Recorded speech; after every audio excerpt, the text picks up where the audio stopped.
Welcome to the Life of Phys Podcast, a place for artists to share their creative journey, discuss mental health, and the importance of building a positive community. I'm your host, Tyson Martin, and on this episode I have Jonathan Pitts-Wiley.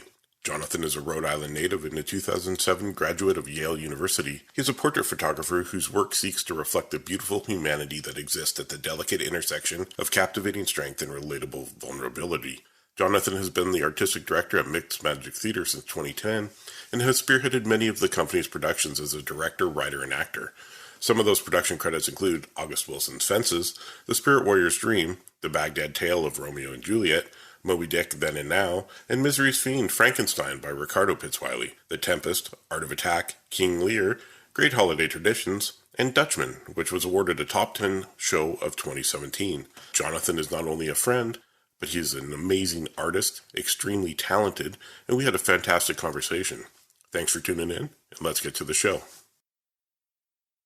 My name is Jonathan Pitts-Wiley. I am a photographer and theater artist based out of Rhode Island. I am also a father and a husband and a brother and a son. So I'm pretty fortunate to be situated in the world in that way. In terms of photography specifically, I've been, really engaged with that over the last, really 5 years. It's been a wonderful journey. It's been really gratifying and taught me a lot of things and challenged me in ways that I am constantly fascinated by. I prefer to do portraits. Somebody asked me, what kind of photography do you do? I'd said, I'm a portrait photographer first. I like documentary photography. I like people in real spaces and conditions. So I also love performance photography. That certainly is impacted by having grown up in the theater. And I come from a theater family and family of storytellers. So, I think it's really always, for me, about trying to preserve and document both the interiority and the essence of people. And to, I think my goal is always to try to make an image of what I see. And, I've that's always the goal anyway. Sometimes you do, sometimes you don't, but that's my story and I'm sticking to it from now. So when I look at your images and what drew me to start following you and your work was you seem to have the ability to capture the perfect moment. A lot of your images, you can see pure bliss. You can see when someone's in a thought process. I can read that in the image. That's an extraordinary talent. A lot of us can capture an image. We can take a photo, but when you can tell a story that someone else can read in your work, I commend you for that. You have beautiful work. I appreciate you saying that. I think, as I was saying before, that's always what I'm trying to do. And I think, I think the thing, and this is also, born of having been around some really talented designers and design thinkers and things of that nature. And as a photographer, I think that, well, depending on what it is that we do, trying to create the conditions for a truthful thing to occur in front of us, right? I cannot determine when I'll see it. I spend a lot of shoots with my head cocked to the side like this, and I explain to subjects, if you see me looking like this, it's certainly not disinterest. It's like I'm trying to see the image, or I'm trying to see where it might come from or where I need to be in order to preserve or document that moment. And I think it's just, especially in dealing with human beings, it's really about just trying to create the space for a person to be themselves and whoever they are in that moment. And, then the task for me, or again, for any photographer, is to find that moment, trip the shutter, at the right time. And, oftentimes when people talk about the decisive moment, they think it's just the right moment. But what Bresson was actually talking about was the moment where it's a compositional term. It's not just a term about timing, right? It's about when everything is hanging together in the frame perfectly. And I don't pretend to know, what perfection looks like. But in the course of a session, if I'm shooting with people and there's a lot of conversation and questions and also a lot of silence and just shared space in that way, it's a mind-body connection thing where I will see it and it's like, oh, I felt a feeling about it. Can I get my finger to push, and get all those things in alignment? And that's really what I try to do. I wish I could tell you that, everything was all this, fighting by the book of arithmetic, as Dibble might say. Or actually, no, Mercutio, excuse me, look at me getting my stuff wrong there. But just this idea of it's about feelings first. For me, it's about the feeling of the thing first. I can admit that a lot of that comes from my growing up and doing theater and directing plays and doing things of that nature where, I tell actors, I'm like, listen, the audience can think thoughts at intermission. They can think thoughts at the car, when they get in the car and they're driving home. The first thing that I want for people to do is to feel.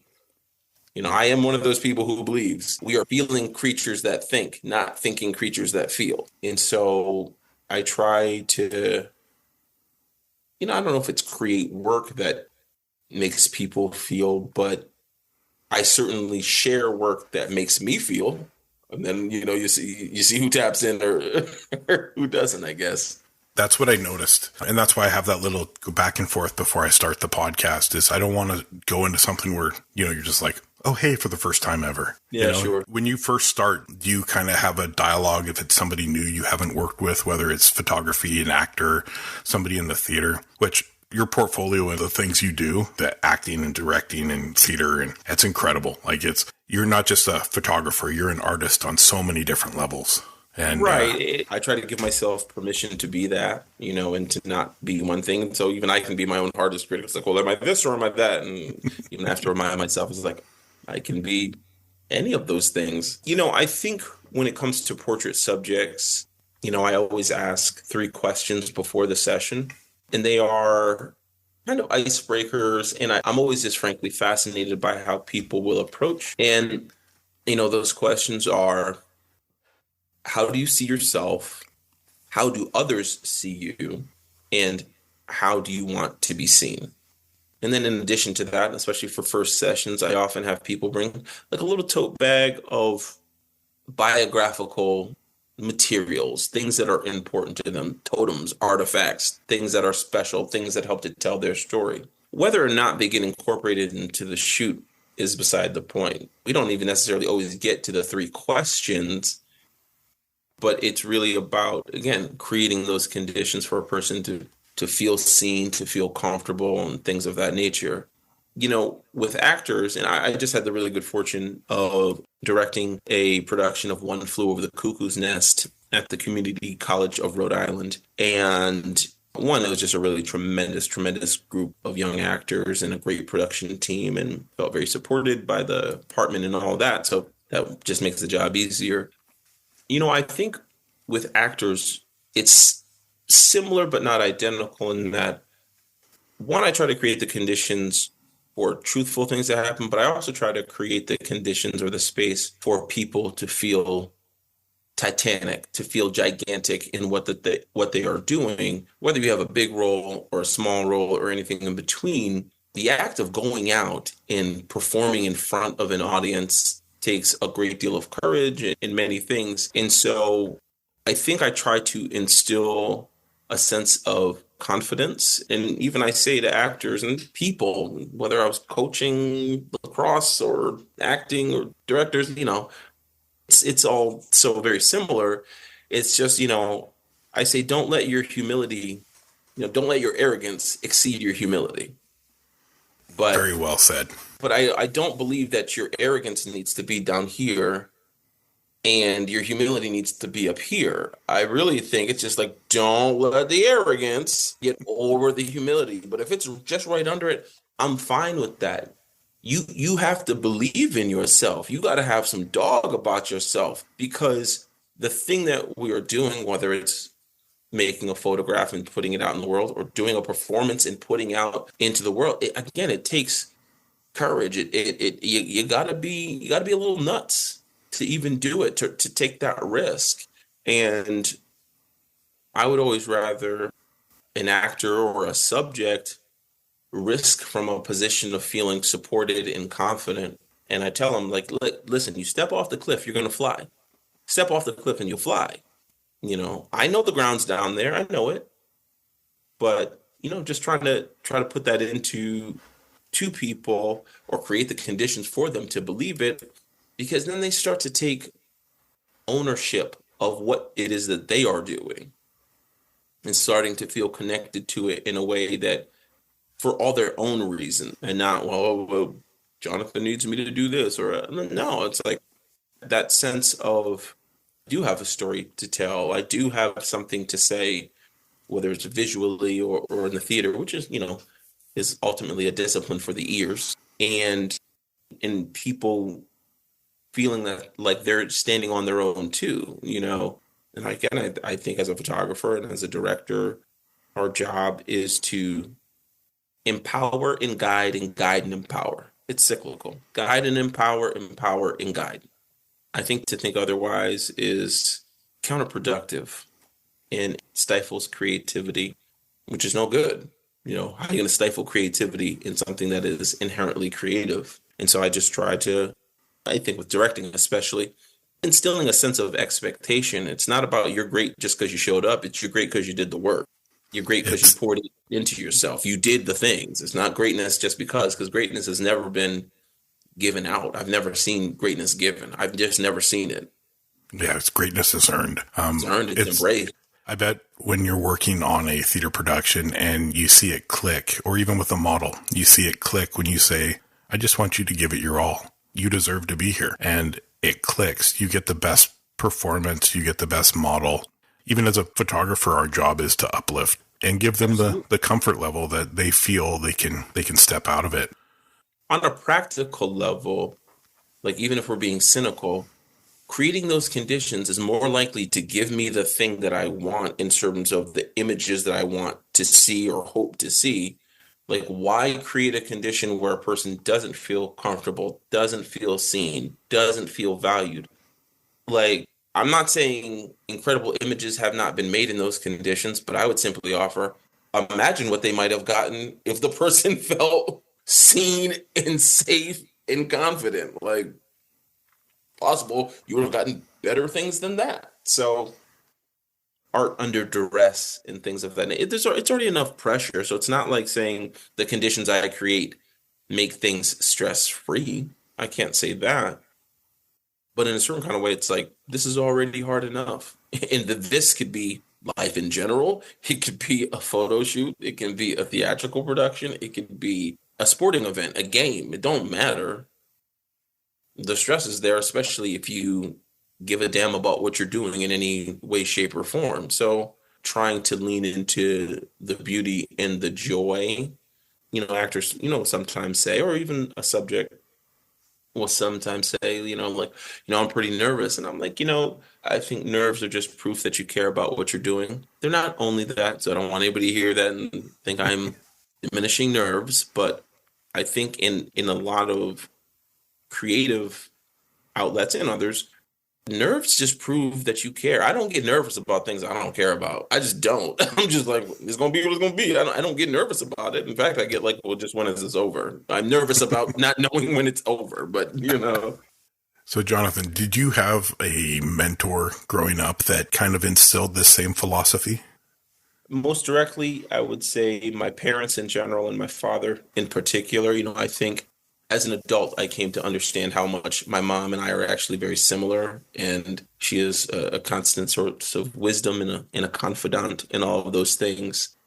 And growing up, I think I didn't appreciate all the things that she did to support our family and being an artist family. And, she did a lot of the behind the scenes nitty gritty work. It's not to say that my father was just finessing or anything of that nature, but his was the more forward-facing output. So I think the imprinting at a young age is like, my dad's on stage, his name's in the paper, da da da. You don't come to realize that like there are no successes that my dad had that my mom was not a part of or integral to. And again, the things you learn with age. So if I had to think about sort of the outward impact that others would see and identify, those who know me or what have you, it's my dad. He is an incredible theater artist. I don't throw the word genius around lightly. He is that. He's a master of his craft. And more than that, he consistently showed me that making art does not need to be a toxic process. You don't have to be a jerk. And I still learn that I can be a jerk, man. I can just be very tight about things, whether it's, internally, I don't think I spew toxicity. I had to learn that. I had to learn to chill, though. You know what I mean? I did. And I'm still learning how to do it. So I certainly haven't perfected it. I think that sometimes that's passion misdirected, and I'm still working on that in plenty of respects. But in terms of mentorship or just like moving through the world as both an artist and just generally decent person, my dad is the first person that I would think of because, again, I saw a person. Sometimes people ask me because in the Rhode Island theater context, my dad is a legend. He really is, and people sometimes ask me like, "Oh man, is it hard living up to that?" And my answer to that is actually, it's two parts. One, genius does not intimidate me. When you're in the presence of that, just be inspired by it or what have you. Like maybe if I wanted to do the exact same things, I would be intimidated by it. And probably in some respects, I drifted toward directing because I'm like, man, I'm not an actor like that. But more than that, the things that'll keep me up night is like, am I as good a man as that? Am I as good a person as that? Am I moving through the world like that? With all due respect to everything my father's accomplished, the person that he is, that's the pressure, if you will, not from him, but just to be like, man, that's a good dude. I want to be a good dude like that. And so that really is how it articulates itself, for me. Like I said, on the positive side of things, or on the when I think about the impact on my craft as both a photographer and as a theater artist, is that decency can go a long way. Being good to people, treating people well, showing up for people goes a long way. And he's done that. And so I try to do that in the best way that I can. That's kind of the basis of the Life of Phys podcast. One, I bring and invite people on that truly inspire me, and your work inspires me. But now hearing you speak, the way you speak of, one, your father as dad, that's how I want my children to look at me. I want my children to be inspired by the man that I am. And you know what, Jonathan, I consider you my friend now. And I love the way you articulate strength and community, building people up instead of being that outlier who likes to break people down. Community is very important. I always use the hashtag community over competition.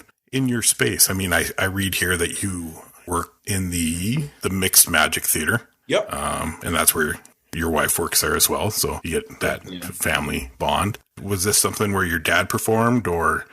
Yeah. So Mixed Magic was founded by my parents in 2000. So the upcoming season is actually like our 25th year. And really before that, in many respects, it's the most recent iteration of their theatrical endeavors. My folks have been in the performing arts in Rhode Island and outside of Rhode Island since 1976. So, it's very much my family's business, right? And artists and being arts activists and being community minded in trying to elevate under-recognized and underserved and undertold stories that surround us. So, Mixed Magic is the latest and longest lasting of those theatrical articulations, but the energy of what we do and what we seek to do hasn't really changed. In fact, as we step into this 25th year, which really, sort of kicks off in the fall, it's about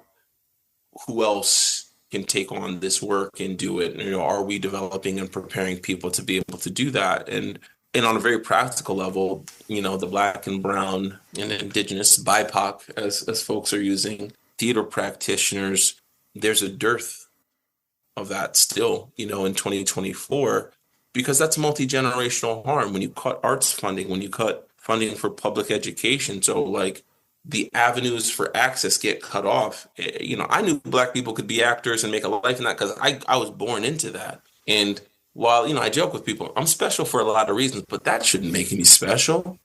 The access and the opportunity that I had in that way. And I just feel like I am not more deserving of the access that I have and had and have than anybody else. I'm just not, and rather than wait for people to undo generational harm, I feel that we have a responsibility to do that work. It's not that nobody else has the responsibility, but I can't sit there and wait. We need to diversify the directing and stage management and light design and scenic design and front of house, box office management. So it's all parts of it. It's not like just actors and then whatever. I tell people, I'm like, listen, an actor is like the 60th thing you need on the list of things you need and people that you need to make a play happen. Yeah, a lot of people don't see the behind the scenes and how many people it takes. Right. And so my mission as the artistic director is, yes, I want to tell great stories, but my practical mission is putting more, Black and brown theater practitioners into the pipeline. Now, whether that's professional and you make your life out of that, fine. If you don't, there's still a rich and vibrant, community in what theater does in community. So regardless of, a person's personal track is ultimately not up to me. That's up to them, what they do or don't want to do. But creating the environment for people, for a person to train up and get their skills up and to do so in a culturally competent space. I tell people, I'm like, there are such things as like Black repertory theater companies. And I say this all the time, but I don't care. I'm consistent in saying this. Those need to be respected and understood for what they are, because they do tremendous and wonderful work. But we're a theater company run by Black people. So we have a certain cultural aesthetic, the lens through which we see things. So whether we're doing Fences or whether we're doing Shakespeare or whether we're doing Intozaki Shange or whether we're doing Eugene O'Neill, it's about, our cultural sensibilities are going to be at the forefront of what it is that we do. Early in my artistic directing career, I was like, well, we can do anything. We can do everything. We don't have to outsource. I'm like, oh man, we got to go find some Black people now, or oh man, we got to find some Dominican people now, or we've never had that problem. And so, I think if anything, and I think about this often, is that attention must be given to where are our indigenous performers? Where are, our performers of Asian descent? Are they being given voice and opportunity to work and to grow? And so the work continues, right? I don't feel like, well, no, we nailed it. No, am I as competent as I can be culturally? Am I understanding? Am I learning? Am I growing? And, while still being me, or still representing the company in the way that we want to. And that's the great challenge, It's really gratifying work. It's hard. It's certainly hard and thankless in many respects. But then, you see people who literally walked in because an artist friend goes, hey, go down to Mixed Magic. They might have something for you. And to see almost 20 years later, these same people flourishing on all the stages in Rhode Island and knowing that we had a part, not the part, but a part to play in that is just really deeply gratifying. It's a beautiful community. So I had Brandon Gabriel on. He is a member of the Kwantlen First Nation here in Langley, British Columbia, Canada. And I threw this out to him because he's a beautiful artist. I've known him for a long time. My wife is a member of Kwantlen as well. So I threw this idea out to him. There is a company called Camp Snap, and they sell cameras that have no screens, 130 photos, and they use a disposable lens. Yeah. So I've been reaching out to them. I'm trying to get them to sponsor me 30 cameras, and I want to get them in the hands of the indigenous youth and have them capture their community for 30 days and then deliver me back the cameras. And then I will put their images on contact sheets and have a discussion, because there's so much beauty that people can't see. And it's so important. I know my life, 33 years of my life, I was always told to never tell people I was indigenous because I'd be treated different. And that was by my adoptive parents, who I love to death. They were great people. And now I'm very much learning. I just figured out my home community 2 years ago.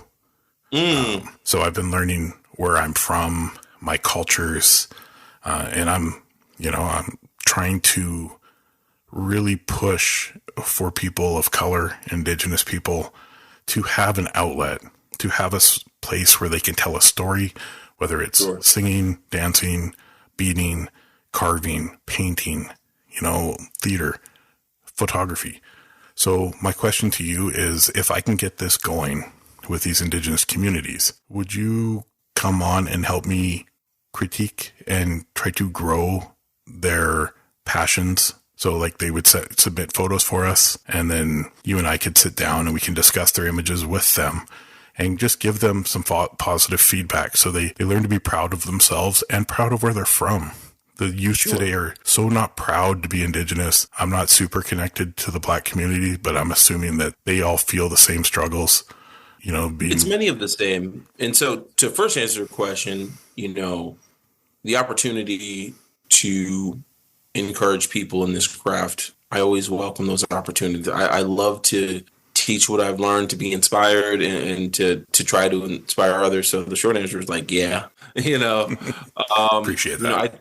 Of course. I think it's important too. It's interesting because my wife, she's Pokanoket Wampanoag. And that's, sort of one of the Eastern tribes in New England. And so it has been interesting to be together and to be with her and to have children who are Black and indigenous, and to both be part of a certain culture. I married into a certain culture, and to not so much be on the outside of a thing, but among Black folks, I'm all right, these are my people. There's a certain understanding. And then among, the indigenous populations, and again, many of whom are Black and indigenous or white indigenous or, any number of combinations and indigenous, I still feel like an invited guest. And I say that in the best kind of way. Last summer, I had occasion there was the Skimitzen Festival in Connecticut. And it's great. It used to be huge, and it's scaled down a bit. And, I hope one day to see it in the huge way that it was once done. When I had my cameras with me, I was clearly, be part of that and to document that and to I'm a plurality person. I enjoy difference in different cultures and not only, oh man, where are we the same, but also just where are we oh man, that's not my cultural experience. And to be able to bear witness to it and to be welcome to bear witness to it is a really incredible experience. So as much as I would be, maybe offering some minor critiques of these, these emerging indigenous photographers, I would also just be sitting there man, just show me your world. I am. It is an honor to be able to see this and to just be a cheerleader. Sometimes there's time for talking about our rule of thirds and this and that, and I'm not saying I wouldn't do that part, but doing a bit of cheerleading, happy to do that. It was done for me.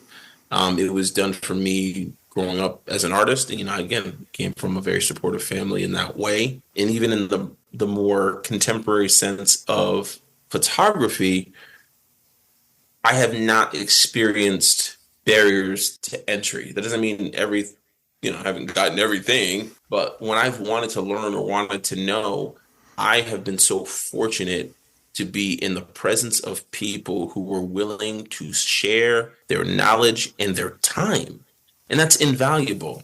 I often talk about to my friend Justine, who's a tremendous, tremendous photographer in her own right. And I call her my first photo friend because really early on in my, doing photography, theater friend was like, hey, I'm doing this photo shoot for my play. I'll see if the photographer would be cool with you showing up. And basically, it wasn't even second shooting. I was just really observing, And, as you and I both know, there are people who can be completely aloof and discourteous if you enter their creative space. And Justine just wasn't like that. She was so kind and so warm, and she never made me feel dumb, and she never made me feel small.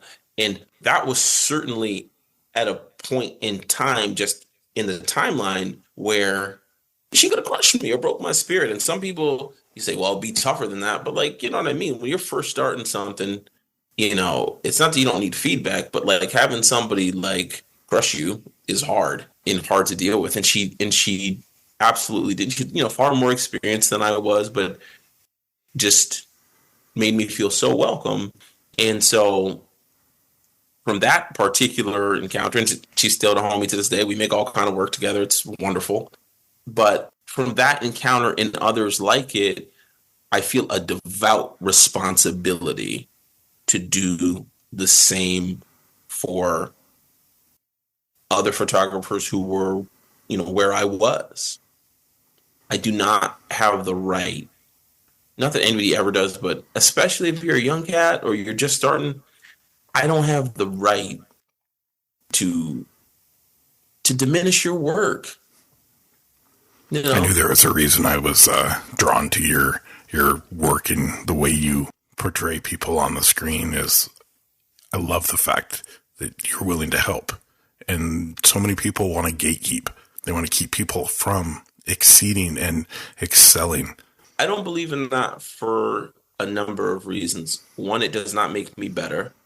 And two, I feel like it's kind of deeply insecure. Now, that doesn't mean you spill all your trade secrets and all that. Listen, I mean, there's things you can hold to the vest, I guess. But there's just a certain level of if I give you all the camera EXIF, if I'm shooting digital or whatever, I'm still me. So that's where the arrogance comes in. Bro, I'm still me. I'm still I still believe in myself. I still believe in my work. So a person knowing how I did something, I don't need to be secretive about that. I don't, it is unnecessary to me. And I don't judge people who do it, but I'm always just all right, man, cool. You're the coolest person I've ever met because you don't want to be forthcoming or, it's this whole thing of well,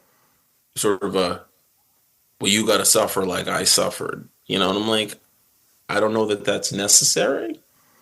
Because again, there's plenty of just simply hard things. And maybe I feel that way because at the end of the day, if I am going to make I statements, I did put in hours and hours and hours and hours and hours and hours and hours of work into my craft.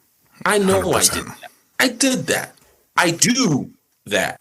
So the hard part, I've already experienced a lot of it in the most personal sense. And I'm not talking about, again, the hardness of being rejected or your work not, or seeming like your work's getting over. That's a different thing. But we're just talking about straight up, did you put the time in? I know I did, So whether I'm sharing information or not, to me, a person is you still have to put in a lot of work into this. There's no shortcuts. It's, one of the great things is oftentimes the shortcut is just the straight path through. That's the shortcut. And every time you try to take one, you're no, that ended up being the longer way. But nah, man, it was done. It was done for me.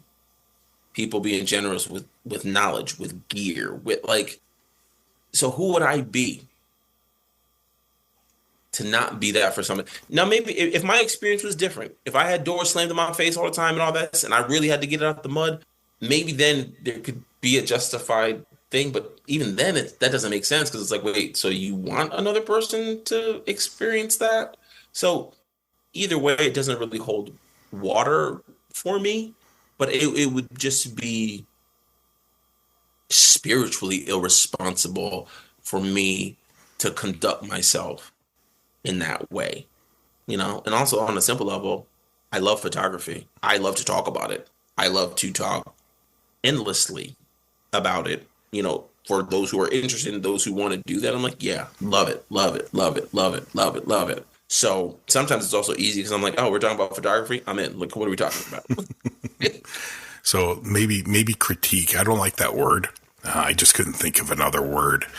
I think maybe better would be maybe we could offer them some advice, some direction. Yeah, review it. Yeah. Offer whatever bit of guidance may be helpful to them. They can take it. They can leave it. They can do whatever with it. But what they can't say is nobody ever tried to support the stories that I sought to tell. Exactly. So if there's anything we're taking away, it's like we're taking away their ability to say there was never anybody who cared about this work, who cared about my stories, who cared about the images I've made and told me about it. If anything, I would want for, anybody, but particularly young people, to understand the responsibility that comes with image making or storytelling or putting work out in the world, period. So it doesn't really matter what the work is, but we bear responsibility for that work. We bear responsibility for it. And it's okay to understand that differently as time moves on. My understanding of responsibility at, 19 was different than it is at 39, as it should be. Yep. I do think that we live in a technological and media landscape and era in which, disabusing ourselves of responsibility, or at least attempting to do so, is easier than it's ever been. I used to do a bit of work in news media and things. And while the place that I worked didn't operate in this way, you could see the landscape, especially as things could be done instantly. It's like better to be first and then retract the statement and revise it later. Which is a backwards way of thinking. Yeah. And it's like, I get why, the industrial capitalist machine churns on. You know what I mean? The turbines of industry, they churn on. But when distributing information, like, it really did used to be like, nah, let's make sure, let's be as sure as we can, as we reasonably can, that this information is correct, that it is accurate. Exactly. And so, there isn't that anymore. And so, if there's anybody, it's like ethics to pointing your camera at things and people. Big time. And, there's laws and then there's ethics. And unfortunately, laws and ethics ain't the same thing. 100%. They're related, but they're not identical. And having them understand, so for example, there are parts of the Skimitzen or any powwow ceremony where they're like, don't make photographs. And I don't. Like, it's just, you don't. And I understand. You follow protocol. And if there's something that I see that just feels like something that I shouldn't be pointing my camera at, I just don't do it. And again, I can only make I statements, so I won't do the whole, I don't know why it's so hard. And I live in everyone's, not everything needs to be documented in that way. Sometimes the documentation is, I was there. Mm-hmm. I saw it, and so I would rather, our young people have a sense of that. The rule of thirds and all that stuff, you can jump on YouTube just like I did. You get all that stuff. But I think that our responsibility as dare I say, elders, is to empower and guide in ways so that they are moving responsibly through their lives and also through their craft. So one of my big things that I'm super proud of that I've done in the photography field is been welcomed into one of the local fine arts schools to speak to the photography kids, which nerves, because I've always been hard. Like, this podcast has been hard because I'm not used to being the voice. Right. You got a great podcast voice, by the way. I'm all like, this is such a pleasant conversation. So. I appreciate that. And that's why I'm trying to change the narrative of a podcast into more of a storytelling. So when I walk into this classroom, I'm looking at 30 students all staring at me. My first question is it better to be yourself or copy another person? And it's always like, well, that person's popular. I want to be them. So I say, okay, I understand. It's a learning process, but use it as a learning process. The best person for you to be is yourself. Create what you love, and the rest will follow. That sounds like an old 80s song, yeah. Paula Abdul. Yeah. I mean, and I think too, in there's the Rick Rubin's latest book. What is it? The Creative Act of Being. And I just picked that up. Yeah, I need to grab it. I meant to buy it a couple of weeks ago, then I didn't, as one does. But in clips and interviews and talking about the book and just talking about his philosophies, and he goes, it's like, I know what I like, I trust my instinct, and I go with that. Like, and he's like, you can tell he's rooted in the first person who I'm trying to, if not so much impress, but like, I like it, and I am somebody. Like, not because I'm Rick Rubin, or it's just like, I like what it is that I am doing and how I am doing it, and so, truly all we can ever be is ourselves, and understanding that ourselves are still a composite of a great many people and experiences and environments and things of that nature. So I kind of joke, it's like, listen, ain't nobody that original. Like, what are we talking about? Like, so it's much more about how did you go about saying this thing? What is it that sets a person's work apart? But gosh, it's often, and maybe it's just the sort of things that I see and read and watch.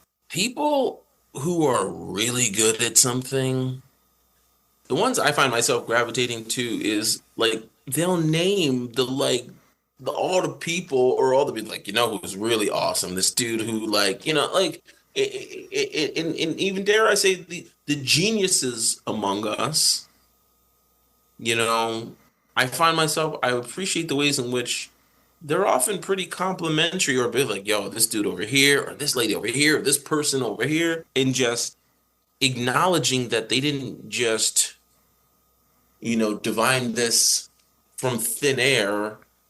There was like, I was inspired by this, which then led me to take it in my own direction, and so I tend to just think that that's I don't know if it's a good or bad way to move through, but it's the way that I certainly appreciate, because there's an acknowledgement of the collective nature of all that we do. I don't care who you are. And it doesn't mean that everybody has to be on podcasts and in conversation. I think it's totally fine to be a person who lives in solitude, or whatever the case may be. I'm not here to speak to that. But I'm always confused by artists who think they did something by themselves. And that's just the weirdest thing in the world to me. That's why, in the questionnaire, I was like, I always kind of, bristle a little bit at the idea of being self-taught. Not because it's not a thing. I'm just like, oh, I don't think I did that. There are people who will pick up a machine or a musical instrument and they just, and they just work it out. I am not that person. Like, I watched a lot of YouTube. I asked a lot of questions. So I'm fine calling myself self-directed, that I led my independent study, that I did those working hours, but like I just wouldn't describe myself that way. Like one of my favorite gospel singers, this guy James Cleveland. He's a gospel legend. He's awesome, and like he like made like basically like a small piano out of like wire of different tensions. Fam, I'm not gonna make you a camera. I know how a camera works. I understand the mechanics thereof to the point that I can kind of do some very low level, like, this thing is messed up. Let me move this thing over here. But just the sort of like, yup, I understand how all of this is working together. I get it. Not me, brother. That's Not me. That's genius level stuff there. Yeah, but it ain't me. I always love uplifting, like you said, if we give people a positive reaction to their work, they always have a better outcome. Sure. Teaching them to be themselves and be okay with that is a tough thing for a lot of people to understand. It took me a long time, honestly. I was my biggest critic. I bashed myself. I threw photos away. I deleted 3 terabits of photos because I thought they were garbage. Regret that big time now because there was a lot of gold in there. That's a lot, And listen, I think that much of life is learning how to give ourselves grace and allowing ourselves to be flawed and to learn and to grow. I was watching, and this is, I don't know, probably years ago at this point, but Tracy Ellis Ross was in this interview, and she said this thing of like, sometimes what I think of myself is none of my business. And I was like, I like that one. I'm going to file that one away for a rainy day. And, I still suffer from imposter syndrome all the time, or I still, when I forget that comparison is the thief of joy, I'll still be like, oh man, but I'm really trying to get like this. And I just come back to, was that productive? Now, it doesn't mean you not do comparison in order to build your craft or to hold yourself to a standard, because I do think a standard has to be on a certain level compared to something. But trying to remain sort of practical and even, dare I say, neutral in the sense of just like, nah, man, like, okay, so here's this, body of work. Wow, that's great. How did they do it? How did they light that? What's this? Ask the questions. Try to do it myself. Can I do it in my own way? That sort of thing. But the cyclical nature of like, man, I don't belong, or man, there's somebody, I stink, or there's somebody better than me, and okay, and I'm better than somebody. So what are we talking about? Like what are we talking about? If you show me a photographer, I'll show you somebody who's better than them. And I think a lot of people in the world would say the same. So like, I think a lot of the people need to be okay with the people that inspire them. They need to be willing to congratulate those people for giving them a vision to achieve. So I was talking to Roxana about her Emmy, and I said, thank you. I see an Emmy as achievable if I was in that space. And she said, exactly. If I can give you the information on how I got here to help you avoid pitfalls, I'm going to do it. Yeah. And that's what this whole community building, I'm trying to do this community over competition building, is to get away from not helping somebody. Why is it so hard? Why is it so hard to let people know, hey man, if you just change your composition a little bit, it would really amp that photo up. Sure. I'm not telling you what to do. I'm just giving you a suggestion. Sure. And, I do believe, I never offer, feedback that I wasn't asked to give. I just have to think about like, because exactly. You ain't asked me, I ain't offering it. If you ask me, I'm more likely to be like, let's take it to the DMs, and because I'm not doing that in front of people, because I just feel like that also sort of the Heisenberg principle sort of thing, right? Yeah, exactly. So Um, so yeah, but yeah, I think that there's ways, sometimes I think people, um, maybe have the intention of being helpful, but don't appreciate the nature of intention versus impact. And so, you know, I would probably say the exception is like if there's like a film stock thing, not about some subjective thing, but like, yo, you can get this for a better price over here, or oh, this is the same film stock. They're just marking this up crazy. Buy this same one over here. I'll do that sort of thing because that to me is like giving game away. Like I'm gonna try to save you $1 or whatever. But going further than that, a person got to ask me, not because I'm cool, but because I'm not, that's not my door to open. Yeah, exactly. You need to have that open dialogue. It needs to be opened by the artist looking for someone to offer advice. Right. Not I see just people going. do it all the time, and I'm like, bro, that's wild to me because they really didn't ask you. They Right. really didn't ask you. I tend to be, and I do think, social media is persona. I'm more complex and as everybody is than social media, but like, yeah, I don't mind being the hype guy. And it's like, I'm like, bro, if a piece of work moves me, I'm gonna tell you, boy, and I'm not gonna tell a lie. If a piece of work doesn't move me or if I don't care about it, it is literally free to just say nothing. Yep. Exactly. I just say nothing, And make no mistake, can I be petty and look at work that I see it and be like, but it's also free to just mind my own business. Like I don't feel the need. And on a practical level, if I'm keeping it a stack, I try to move like, yo, I'm gonna be in a room with any number of these people one day. And I don't want to have to be going and on some backtracking on, well, I didn't mean quite nah, chill out. If I said it, and there's things that I have, I don't mind offering or leveling criticisms at the titans of the craft. In some ways, it's punching up. It's not punching down.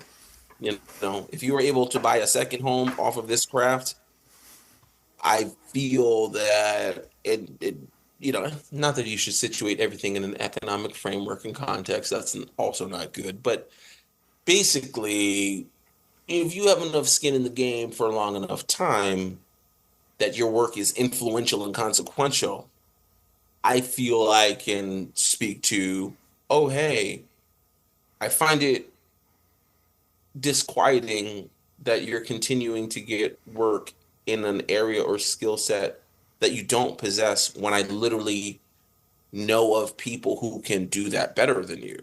And it's not just people who are local and my friends, even though sometimes they are those people, but even just people of maybe a tier or a tier and a half below in terms of recognition, where it's like, look, if you're not good at photographing Black people, it's okay. That's not a crime. Not everybody is good at photographing every single kind of person or thing or this or that. But what can be like a bummer is the internet has clearly showed us that our social media showed us like there's like lots of people who work at a high level. So for you to keep getting those jobs or keep getting those opportunities, well, it's like there are other people who can do that. Getting hired because of their name. Yeah, and again, if you've earned a name, you've earned that. So I'm not acting like you have never done anything great or right or anything of that nature. But earning a name does not mean that you have the highest skill set in every aspect of photography, whatever that photography might be. I deal in portraits. So like being a legendary portrait photographer does not mean that you're untouchable. It's being able to be humble enough to admit that that's not your genre. That's not Right. your line of path. That's not where you're comfortable, and being Yeah, okay with that. and that's fine. And if we're talking on the practical business side of it, this is more a commentary also on the photo editors who are not checking that and not really seeking to expand beyond, because it's a scarcity mindset and there's a fear of, well, I know this person is famous and there's going to be some ass covering, because what are you going to say? Like, if you get legendary top tier name person to do a thing, if that photo comes out badly, people might not like, this, that, and the third, but you're probably going to, if you're the editor, you're going to keep your job, because you can always be like, look, I hired this person. Well, like, what do you want me to do? And so I wish editors were more courageous, in those who, I mean, literally gatekeeping, just in the sense of like, listen, everybody can't get in at XYZ publication or this, that, and the third. I understand that. But, when a person gets beyond, a person becomes so famous that you don't edit their work, you don't check them, you don't nothing. And so they're also not improving either, because you're just like, well, these are great. And it's like, no, these are not great. I have seen you do better work. Maybe this is not your milieu. Maybe we should offer these opportunities to people who have shown that they can do it. Yep, exactly. It's being open-minded enough to try someone new is always going to be a threat to the person hiring that new person to hope they perform. But most of the time, those people will knock it out of the box. It's like why walk-ons in college sports don't get shine. They're like, listen, like, you have to be an exceptional walk-on to get playing time, because at bottom, that coach didn't recruit you. 100%. And if that coach goes like, if the head coach goes, wait a minute, so this guy just walked it off of the campus, you recruit the area, you missed him, he here, like, why do I have you here? So you hear it up and down, no matter the sports. They're like, listen, being a walk-on is hard because you can be better, and it simply is not a good business decision for the coach to play you because they recruited this other cat over here. Yep. Professional sports is a tough game. Sure. I have a friend I grew up with who played in the NFL, and he was good. And, he had his little bit of shine. But, man, when your career's done, your career's done. Sure. It goes away as fast as it starts. Oh, sure. What they say, but especially in the NFL, they say, not for long. That's what they call it, not for long. Yeah. So getting into more of your approach to shooting. So a couple questions. Research for your upcoming shoot, the gear you use. We'll start with those two, and then we'll work our way into inspirations and things like that. Sure.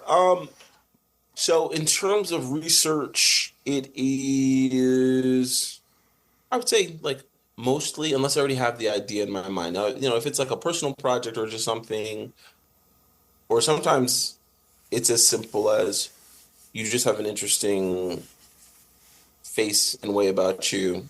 I want to make these portraits. Let's come in, I tend to err on the side of minimalism so that the subject is out front. If people come to me with things, whether it be a graduation shoot or just like hey, I want to get this concept out of my head onto celluloid or otherwise, that's probably more when the research comes in, because, try to as faithfully represent, whatever story they're trying to tell as you can, and so I had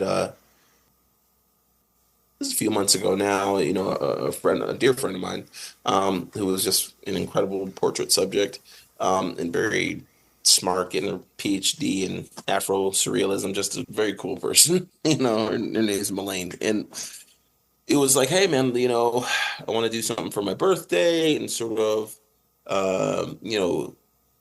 blues woman, Zora Neale Hurston, that sort of energy and vibe. And, I knew that she was going to cover wardrobe and things of that nature. So I found myself going like, well, what, I was looking up, okay, what were the black and white films that were in rotation and in vogue when Zora Neale Hurston was, prominent? what color film stocks, I knew a lot of them would be, defunct or, especially if it's slide film. But what I ended up landing on was for the film we shot, so it was all expired film. So even sometimes it's just little things like, all right, so all the film was expired film. So there was uh, some expired Ektachrome 200 that was fun to work with. And I think we shot uh, expired Portrait 160 NC, so the neutral color, and then old rolls of like HP5 and things of that nature, which we pushed. And then did we shoot the RPX 25? But it was all expired film. It was all supposed to have a certain, sort of look to it. And I think that we accomplished the goal, really nicely there. And it was a really great and fun shoot. Um, so yeah, so that, that's so I do research to not only inspire me, but to calm me down. Because every time somebody reaches out, I always have this moment of like, why would a person reach out to me to make a photograph? It's still this knee-jerk thing of like, of the little voice that says like, you're not good enough for people to reach out to you. I try to. So the research gives me confidence and gives me vision. A lot of time I'll storyboard. I can't draw, but I draw. I'm like, I think I want to see this image or just to get the idea in my head. I generally go into a shoot with one image in mind, like just something that, boom, okay, and I'll just work around from there or wait till I see that or get that. Um, so that's the research process. And then it goes to like, all right, so what are the tools that will most easily let me be present in telling this story? I can't be thinking about like, is this camera going to do this? Is this camera going to do that? I got to just know it's just got to be an extension of the self, right? So, in terms of gear, that's like these are my work cameras. You know, let's see. For digital, it's Canon 5D Mark III, and particularly for portraits, I shoot the GFX 50S Mark II. Then I have a Canon. Oh, it's a wonderful camera. I have a Canon 1N RS, which it's the EF mount. So the glass from the 5D Mark III and they mount together. And then the Mamiya RZ67, which I love. It's such a wonderful, wonderful camera. Probably my favorite camera overall. I love the RB the most on a technicality because the RB was my first medium format camera and it just totally changed my photographic life. I remember just the first time looking through that ground glass was just like mind blowing and just I was hooked from that point. But the RZ is just friendlier to use. It's kinder to use. Yeah. And then a Pentax 6.7, which is also an incredible, fun camera to use. So also those are the work cameras. And then from there, there's some fun. I'm kind of looking right now. I got like the Nikon F, which is great. It's so fun to work with, and just the experience of using it, I love. Mamiya C330. Just picked up a Mamiya 645, the Super. So I'm a collector, but I try to at least be good and be like, if I collect the camera, whether I inherit it or whether I buy it, I'm trying to make a point to use it in the course of the year. So it's not just sitting there. There's obviously like not operational cameras on the shelf behind me here, but if the camera works, I try to use it. I try to make a point to use it, and that's also how I keep my wife from killing me. Being like, oh, you got another camera, huh? But I love it, and some of the ability to like collect and absorb is because I've made a point to understand the exposure triangle and to do the timeless skill things, and so whether I have an RZ in my hands or a Holga in my hands, and I was shooting with the Holga the other day, those are also very fun. the things that I have learned gives me the confidence to feel like, within reason, if you put a camera in my hands, I can do something efficient with it. And I like the word efficient because it's more specific than good, but hopefully it doesn't overstate what I think of my own abilities. And it's cool to be able to be handed a camera and to be like, there's just rules no matter what's in my hand. There's rules. Whether am I going to follow the rules? Am I going to break it? Am I going to do whatever? Wherever the case may be. If there's anything that I appreciate about the years of work that I have put in the hours of time that people put in, people like, and no more important than my wife, and that's real, is just that I can pick up a camera and tell a story. And that wasn't always the case. And that doesn't come overnight. It took years and years. And I'm still learning. Look, I'm always a student, man. I ain't, mastery is far from me as far as I'm concerned. But I'm not where I was 5 years ago. And that has nothing to do with, the cameras didn't get me there. The cameras in many ways were the reward for the work. They were the blessing that came with people's time. A lot of people just flat out like, hey man, I heard you shoot film cameras. I don't shoot this here, And I have a big rule about, if I'm gifted a camera, I may gift it to another person eventually or some point. I don't resell it. I don't just get rid of it. It's an energetic thing. I've had people who's like, this is my late father's camera. He and I'm like, well, then this camera is carrying energy and history, and I can't. It's not just a piece of gear at that point. I'm a fellow Fuji GFX shooter. Nice. I have the 50R. Yeah, do I have time for a quick 50R story? You have as much time as you want. I don't. Episode number 4 coming out is almost 2 hours long, edited.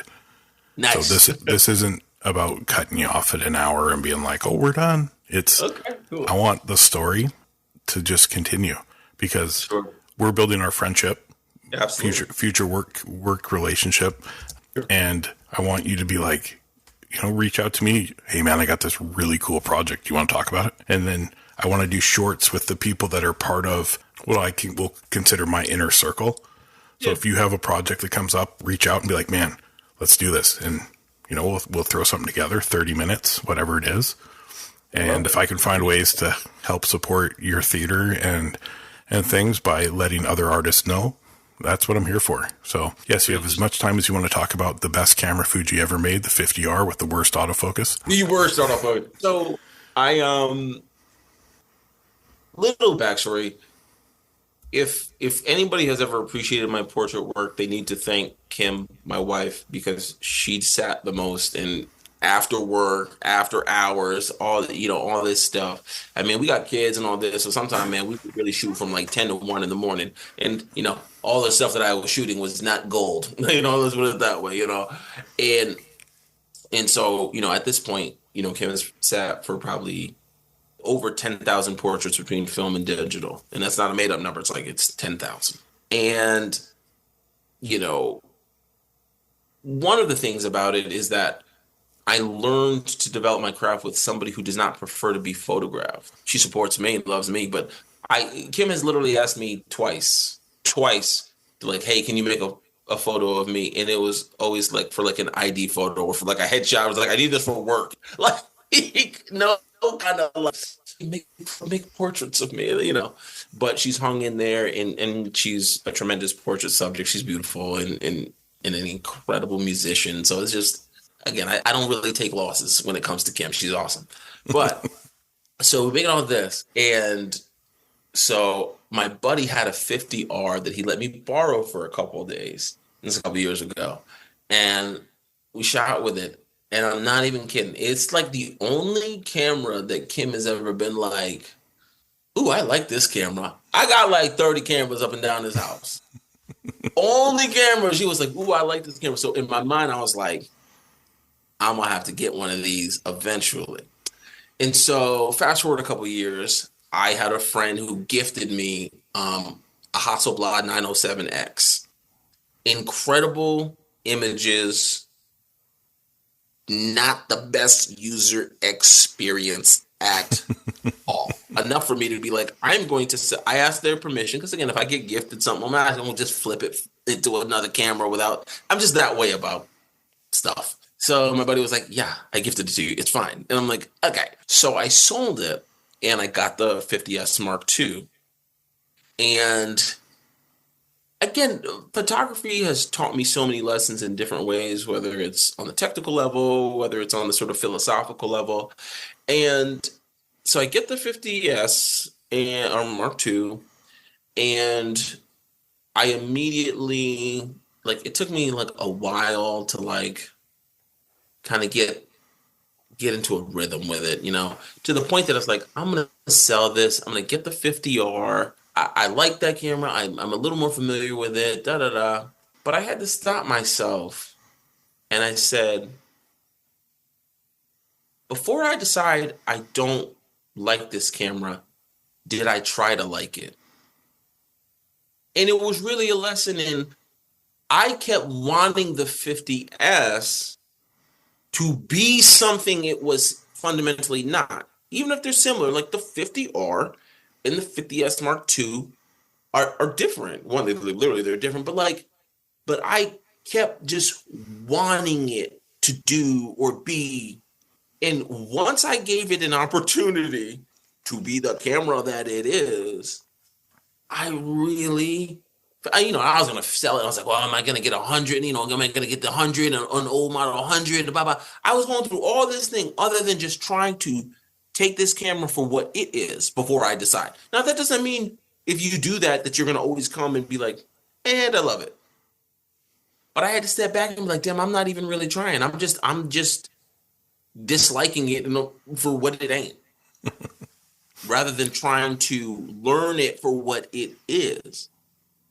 Once I did that, my relationship with that piece of kit changed entirely. Now I'm like, let me tell you why I love it. Let me tell you why it can kick rocks. Those things can still be true.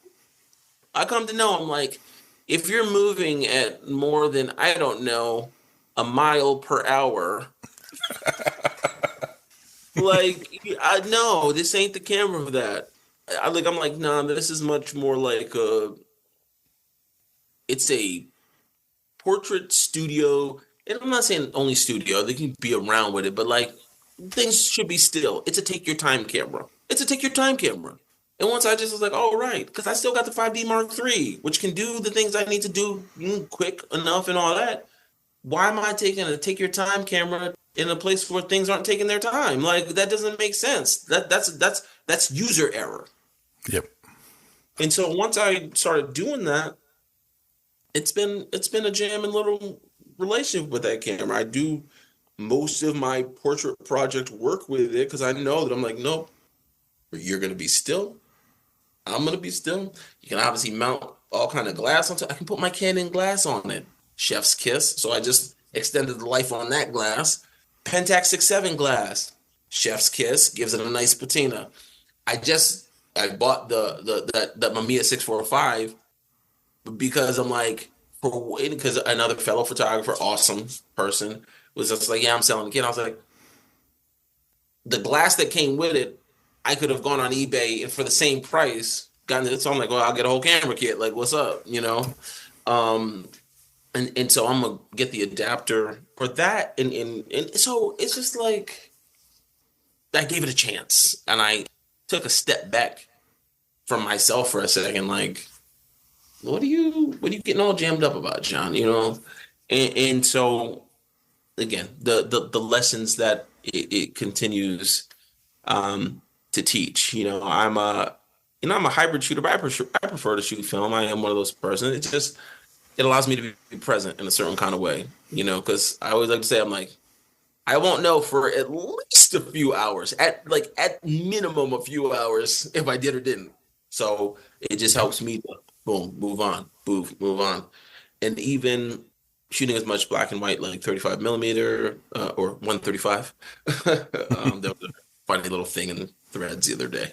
but in shooting, 35 millimeter, black and white, yeah, also, those compositional things and all that, but just, I like limitation. I got 36 frames or 24, depending on the roll or whatever.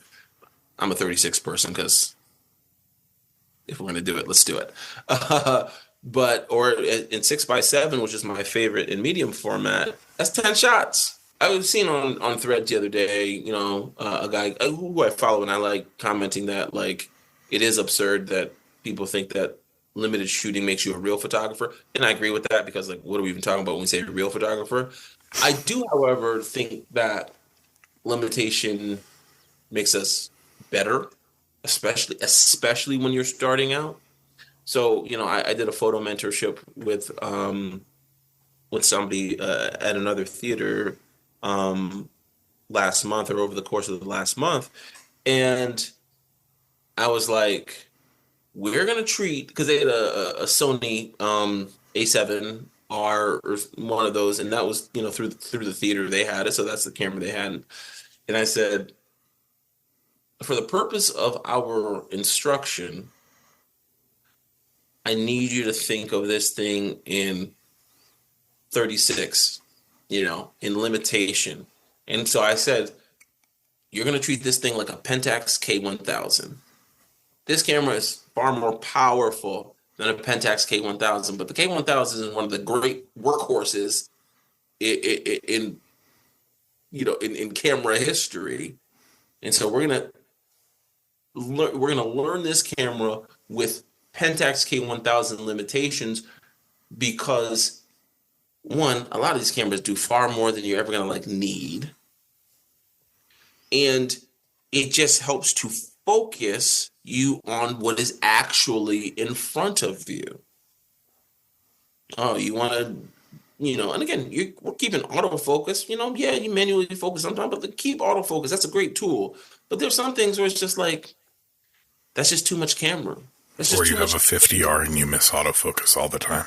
All the time. Like, to be honest with you, like, for real, with that 50S, I really, a lot of the time, I'm manually focusing because I'm like, but I'm also getting the focus peaking line. So I'm like, I know what's happening here. But, I do think that measure of limitation just actually allows us to expand and problem solve, because that's the thing about it. And even going back to the young people who you're talking about wanting to help and involved in that, it's like, and so much of photography is problem solving. Okay? You want to be a good photographer, be obsessed with light and how it works. That's just my opinion. Like, you got to be obsessed with light and how it works and how it operates, how it functions. And then with the available light, what is your camera or your gear or what are you able to do with the light that you have? And while I love internal metering and all this, that, and the third, of course I use it. Like, why not? But if the internal metering goes out, if all these other things go out, I can still properly expose an image and try to tell a story. It's not about, you're a real photographer, you can do that. You're a real photographer, I'm just like, you can really solve a problem. Yep. You can really solve a problem. That's also part of why I, lean toward film, is that at bottom, it's the alchemy of film and all that is so great. But like that 50S Mark II, boy, that's a computer. There's a certain point where I'm like, well, this is beyond my capability of doing anything or solving a problem about this. All I got is like, well, let me turn the switch off. Let me take the battery out. Like, that's about as far as I can take it. Yep. Whereas other things, I can be like, oh, this flange or this thing or this, like, again, I'm not an expert by any means. But there's something simple and approachable, I guess, about it. And so it lends itself to, for me, easier storytelling, because it allows me to be present with what's in front of me and not concern myself with, well, did that frame hit or not? It's just like, you got to move on. You got to keep shooting, keep going. And also I'm lazy. And film does so much of the dynamic range and all that stuff. And I'm just like, man, it's already like 90% there. Like, Yeah. gee, with that roll of film, it's like 90% there. I can maybe do a couple little things, but like you get them raw files back, and again, one, it's great to be able to do that, but you know how it is. You're just like, okay, okay, here we go. Some people love the editing process. I cannot pretend to be a lover of it. I can have streaks of like, yeah, let's do that. But man, like a lot of time, I'm like, listen, man, I already composed the thing. Damn, film, do your thing. Do your part. I'm a 5 to 10 minute maximum for editing before I'm done. Yeah, God bless the people that can do it. And I still try to stay in touch with them and keep up with them. Like, what are you doing? What are these things? What are you seeing in the software? What are some good approaches? So, and like anything, at the end of the day, you gotta commit the time in whatever way. But anytime I can be like, okay, that's pretty much what I was trying to do. Take out a few of the steps. Do too much tinkering, yeah. Another lens to give a shot if you ever have a chance on the GFX is that TT Artisan 90mm 1.25. Yeah? I just picked it up. There's something about it. There's some character in it that I really just loved it. Obviously 1.25, very, very narrow focal plane. But when it hits... When you get it, you get it. For a $700 Canadian lens, which is like $1.50 American, it is worth every penny. And same with the Midicon 65mm. That I want. That is the net, because my boy has. First of all, I've seen the results and things, but like my boy who shoots the 100S, he had the Midicon on there, and just and again, that's right on my arm. People like, oh, manual focus, it's heavy. I'm like, I shoot big cameras all the time, so I'm like, that ain't next. That's on the. Let me get a couple of these shoots out the way so I can justify. It's on sale currently. Justify buying that bad boy, because that is one that I mean, the separation you get is absolutely incredible. I mean, it's obviously very similar to what you get with like the Pentax, the 105.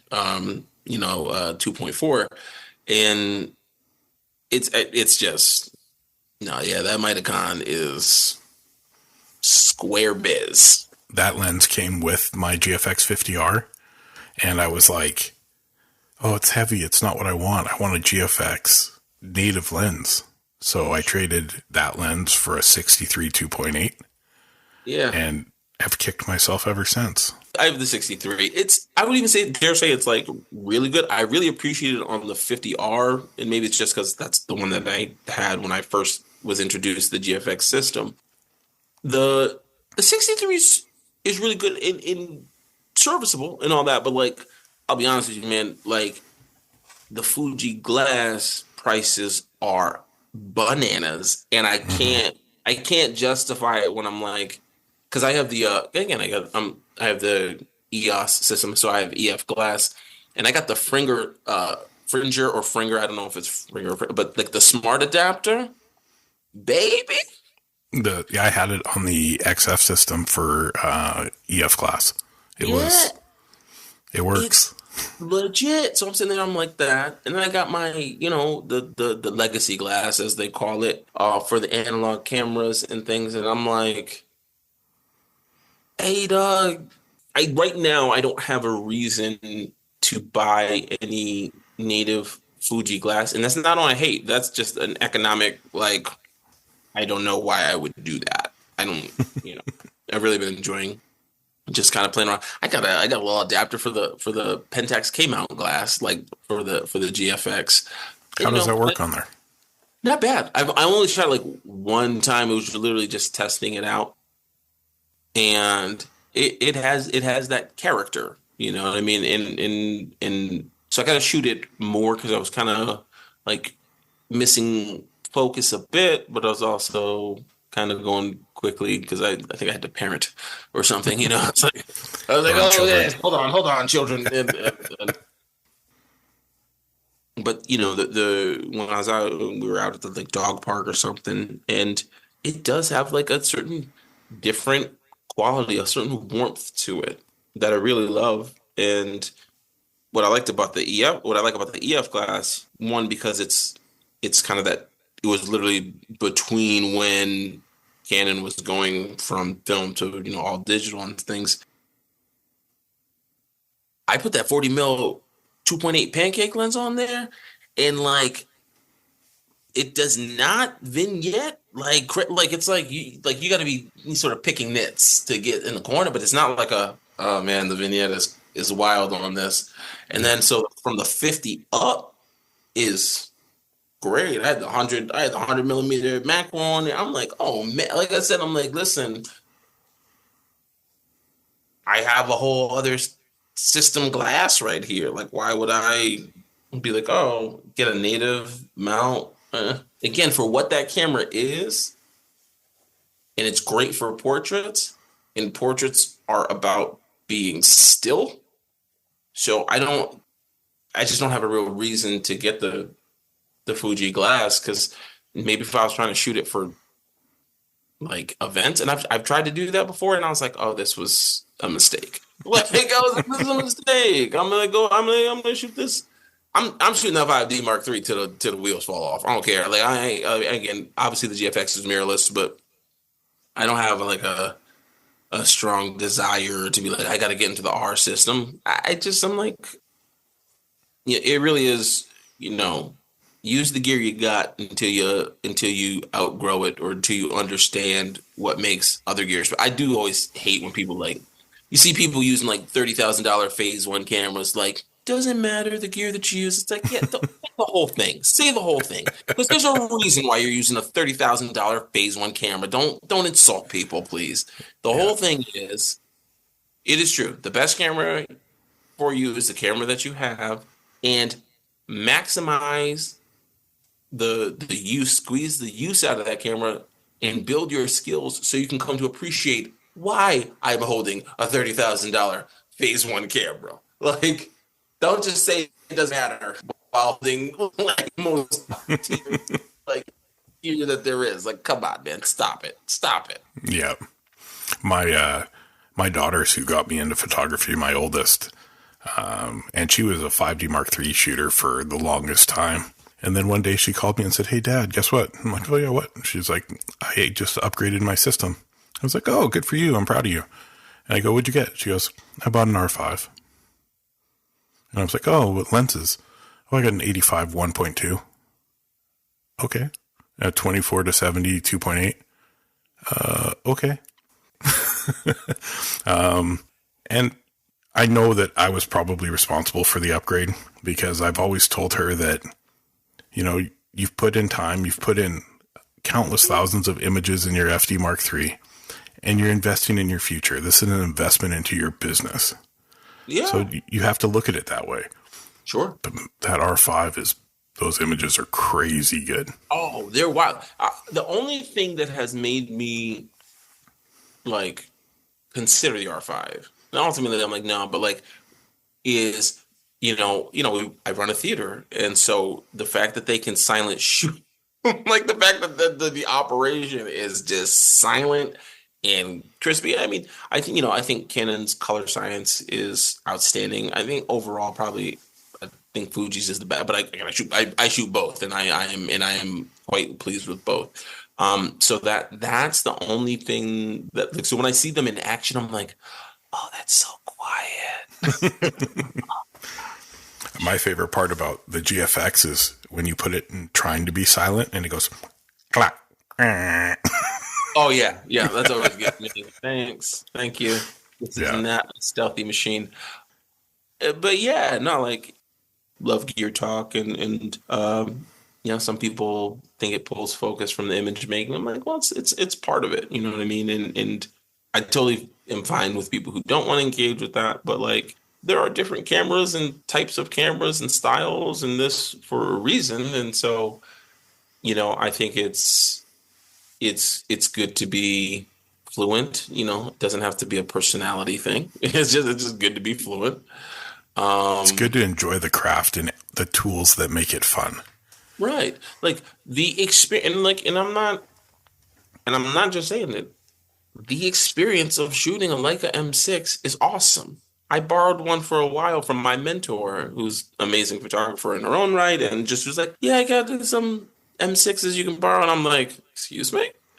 And so I never chime in on those like thread commentaries about because how it gets a little like this or not. I'm like, I never chime in, but I quietly want to be like, no, but the M6 is a vibe. I'm sorry, I don't like it's just a vibe. Like I don't care that I don't care that it's a like. I care that it is simply a beautiful shooting experience. Because when I think of because I am one of those shutter stroke persons, oh yeah. So that. The Nikon F, beautiful. The F3, also beautiful. So it's just again, that feel.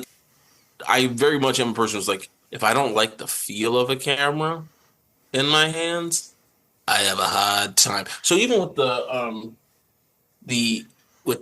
I'm turning around as I had the GFX behind me, I had to get used to that because I'm I like the size of the 50R. Just I'm all right, this feels like in my hand. And I was like, do I get the 100S because they got the built-in grip? I do. I have big hands, so sometimes it's just bro, I gotta have grip here. Yeah. But I came to be nope, the grip is this. You gotta find it differently. So that's always kind of a fun process. So I know I don't like a camera if I just simply cannot even find a way to be this is how I will comfortably hold this. That's how I know I'm over it.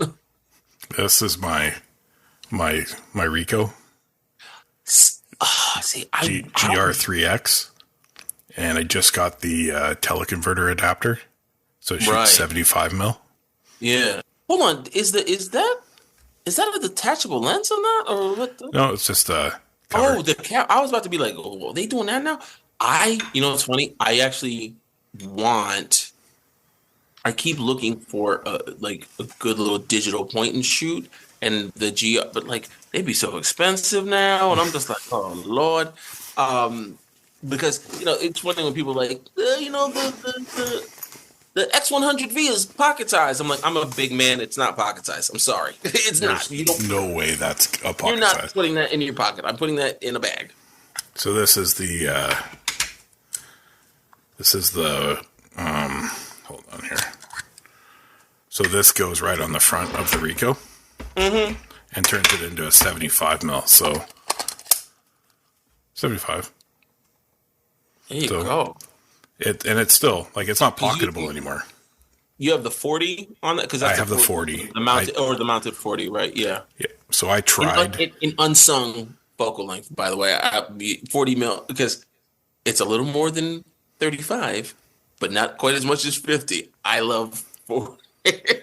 and that's the thing is I tried the GR3 at the 28 and it was too wide. I like right in between. But this little adapter is so good. And it's sturdy too. It's locked on. Oh, there you go. But then you can get all sorts of little things. Like I have the square hood, and it just makes this thing look so killer. Right, you're listen, this looks awesome, and lens flare, okay, but really, it just looks cool. Nailed it. I love all that stuff, man, and I love. And it's known I'm as long as I reasonably trust a person, I lend out gear and stuff of that nature. As long as it's mine, I don't lend out gear that's not mine. But and it's a simple policy. You break it, you bought it. That's it. But it's just again, that's my little part that I can do.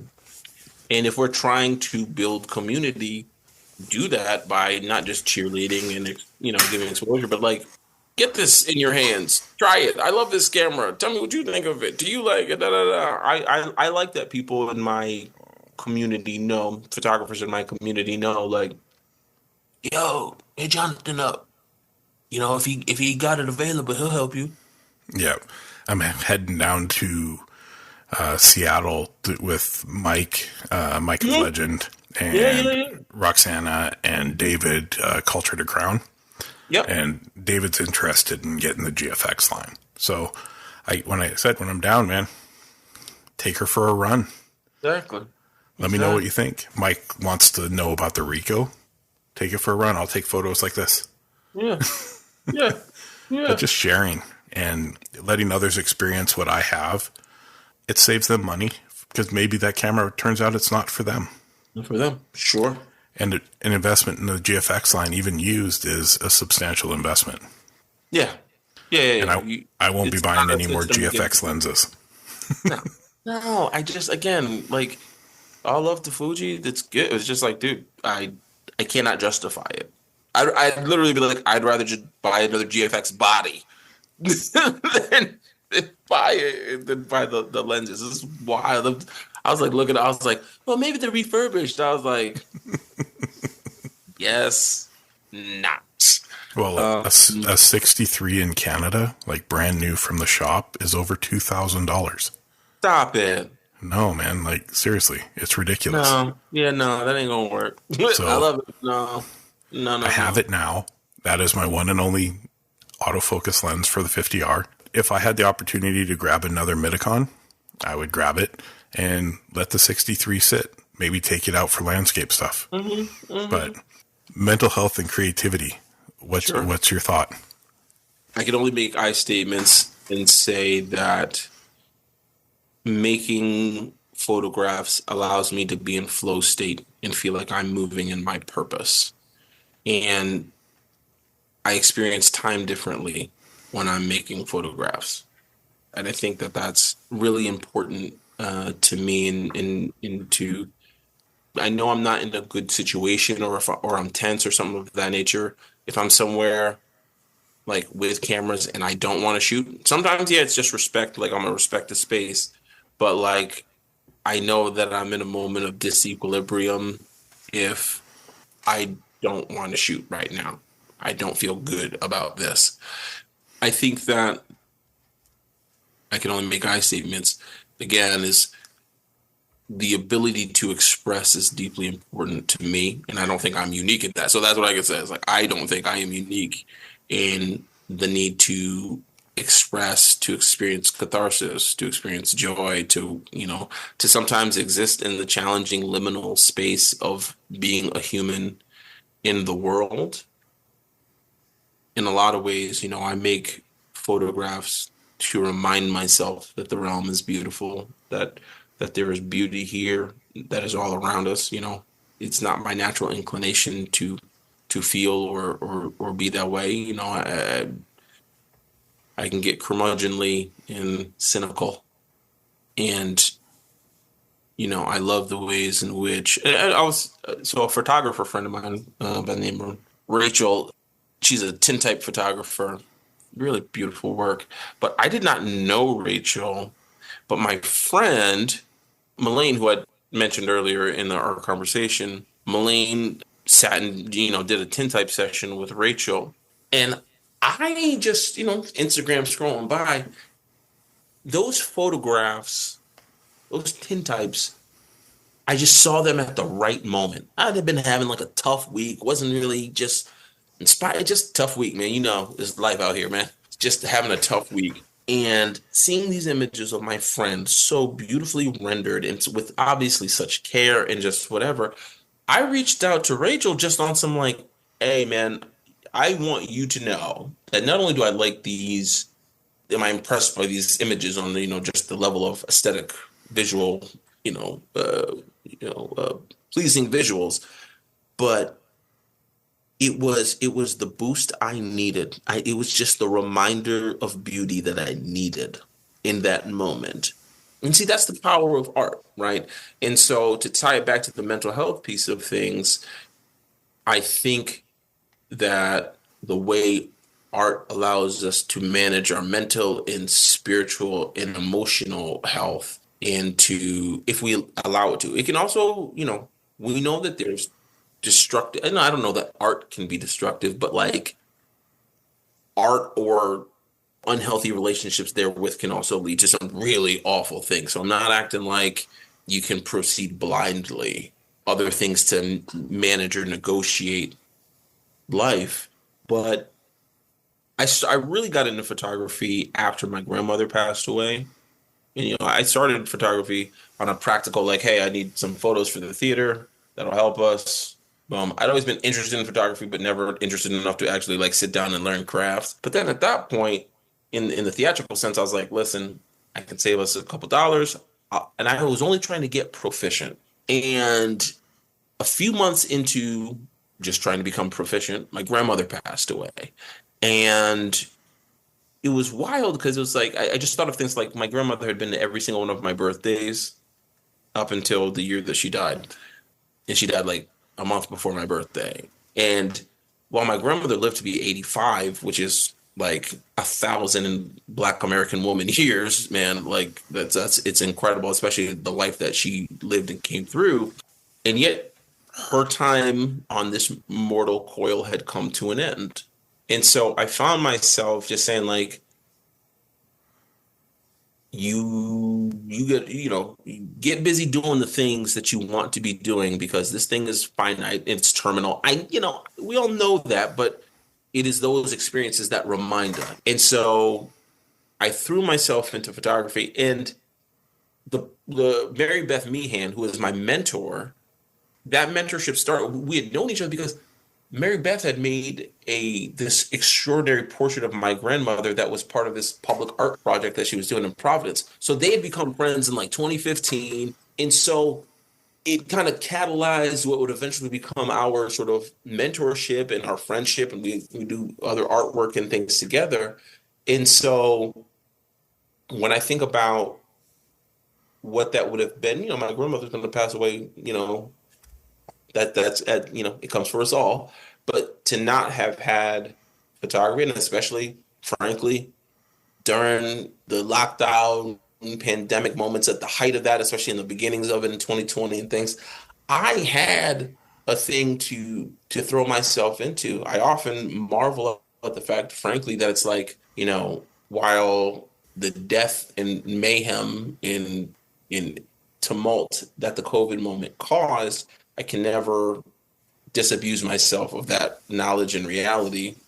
I was also afforded time. I can't disabuse myself of that either.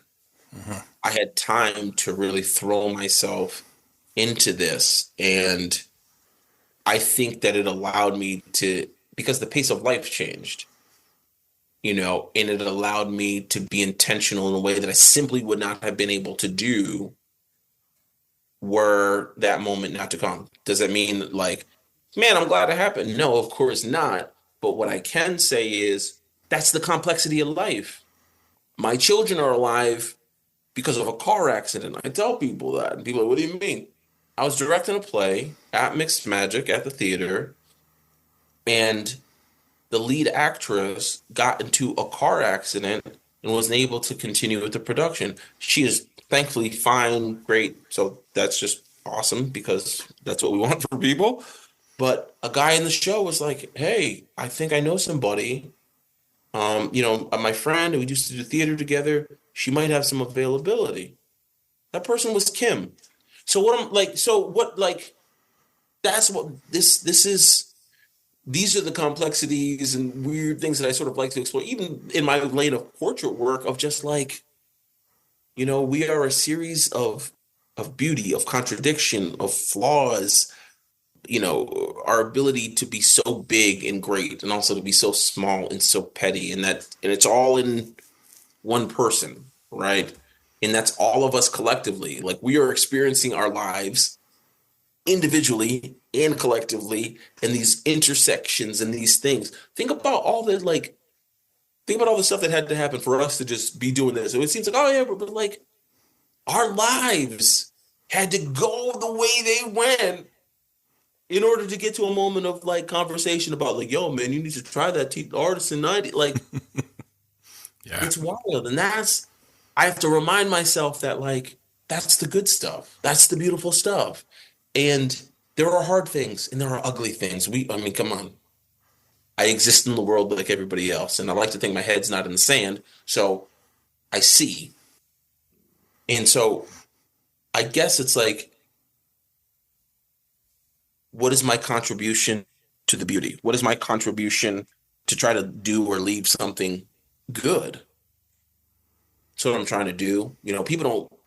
People fear death, but they know it's going to happen. But people truly fear being forgotten, to have not done something that mattered, to make a contribution that matters. Now, I think that we can often misunderstand what it is to make a contribution. Going back to the top of the conversation, my father's an artistic genius as far as I'm concerned, but his contribution to the lives that he has impacted positively far outstrips anything that he's done or created. And that's not a small thing.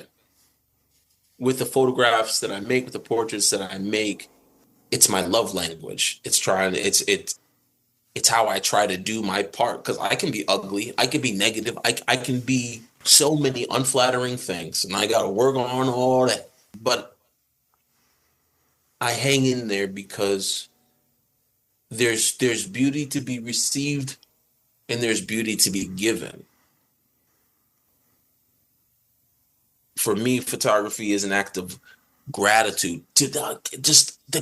I'm grateful to be present for, like, I'm married to an incredible person, man.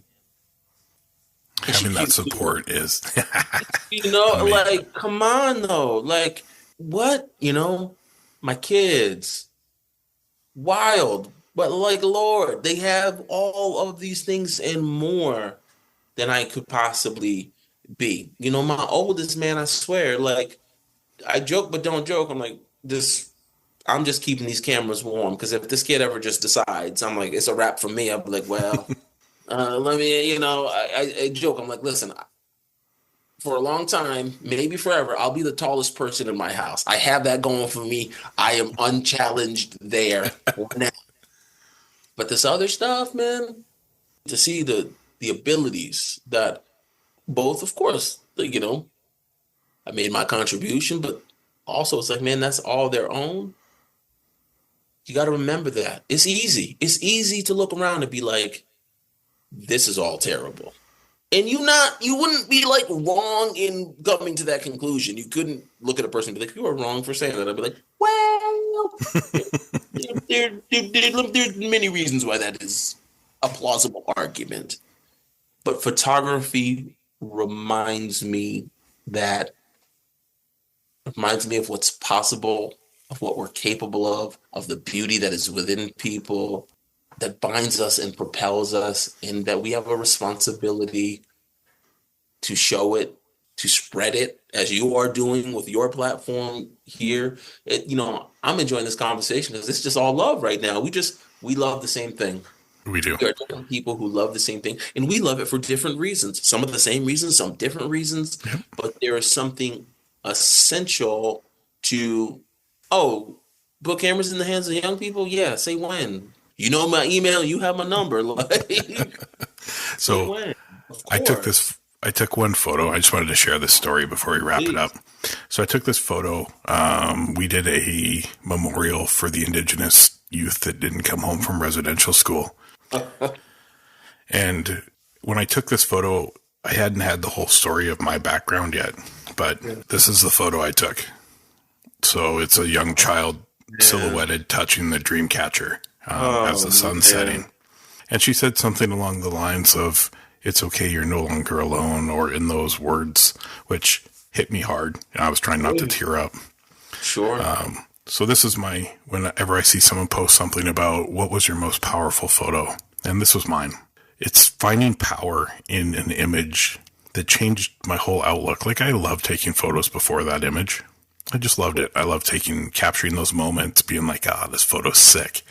But that was a photo on a different level.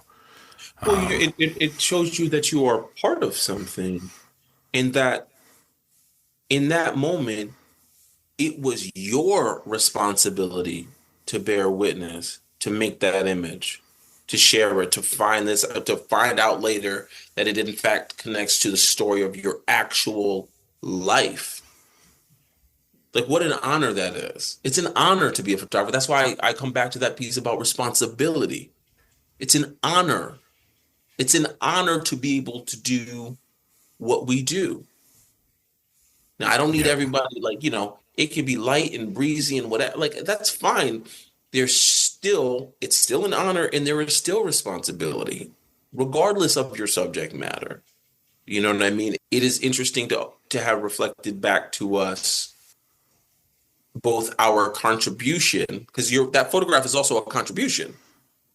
So it's cyclical, right? Yep. This is a thing that you gave, and you're also receiving something from it beyond simply, this is well composed. I like how this feels. That's part of your story. Yep. And that is an incredible thing.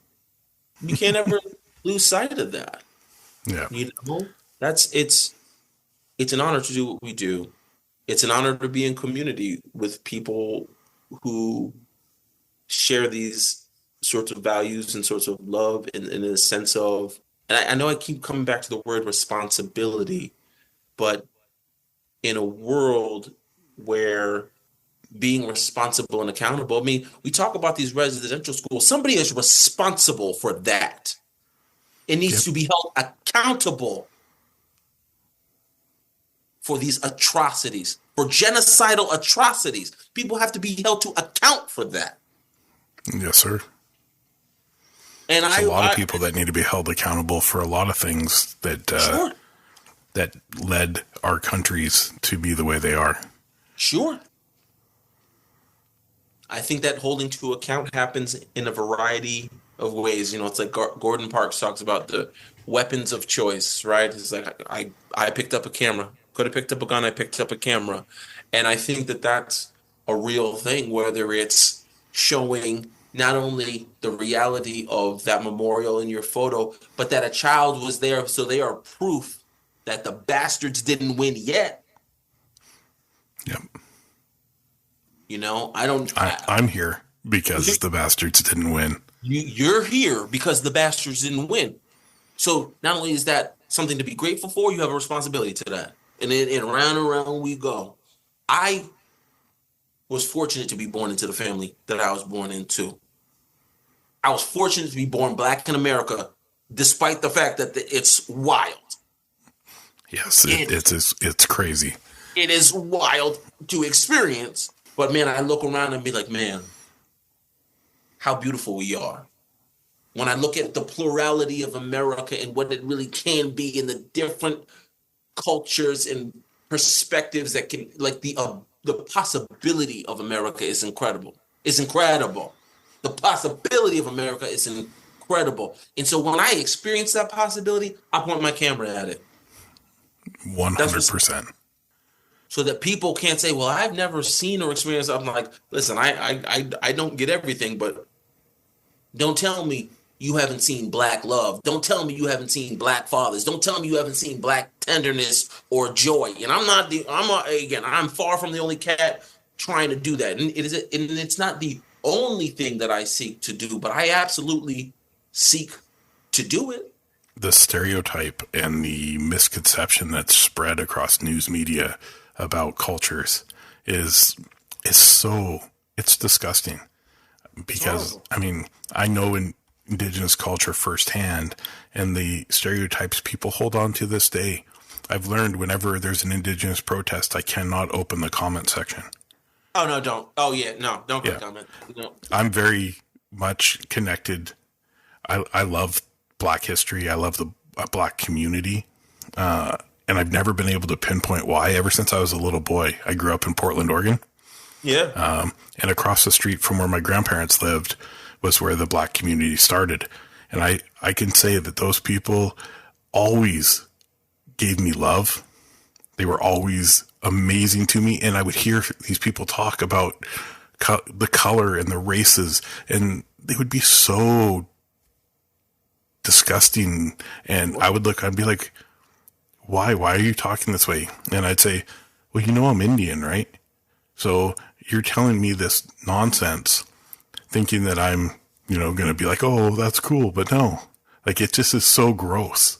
Yeah, it is. I love everybody. I think it's way cooler. It's way cooler to be like, again, I just find it that it's way cooler and easier to be like embracing plurality and difference. I don't need somebody to be like me. I want to see what a variety of cultures have to offer, because a variety of cultures have made me who I am. This is still America, so a variety of cultures has made me who I am. Now, it happens in different measures and degrees, but having the attitude, having, sort of bigoted and closed-minded attitudes,